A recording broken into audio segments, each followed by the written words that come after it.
బులెటిన్లో బ్రేకింగ్ చూసినా మనీష్ సిసోడియాకు ఢిల్లీ హైకోర్టు షాక్ ఇచ్చింది. లిక్కర్ స్కామ్ లో ఫెయిల్ ఇచ్చేందుకు కోర్టు నిరాకరించింది.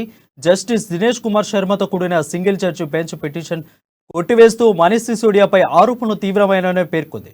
హైకోర్టు ఆదేశాలపై సిసోడియా సుప్రీంకోర్టు వెళ్లనున్నట్లు సంబంధిత వర్గాలు తెలిపాయి.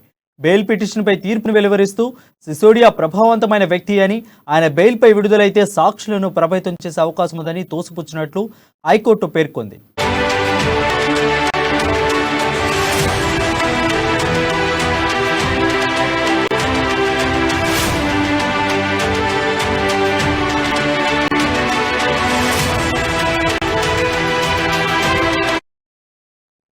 బులెటిన్లో బ్రేకింగ్ చూసినాం. మనీష్ సిసోడియాకు ఢిల్లీ హైకోర్టులో షాక్ ఇచ్చింది. అయితే లిక్కర్ స్కామ్లో ఫెయిల్ ఇచ్చేందుకు కోర్టు నిరాకరించింది.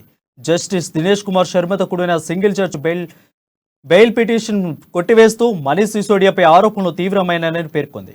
హైకోర్టు ఆదేశాలపై సిసోడియా సుప్రీంకోర్టుకు వెళ్లనున్నట్లు సంబంధిత వర్గాలు తెలిపాయి. అయితే బెయిల్ పిటిషన్పై తీర్పును వెలువరిస్తూ సిసోడియా ప్రభావితమైన వ్యక్తి అని, ఆయన బెయిల్పై విడుదలైతే సాక్షులను ప్రభావితం చేసే అవకాశం ఉందని తోసిపుచ్చలేమని హైకోర్టు పేర్కొంది.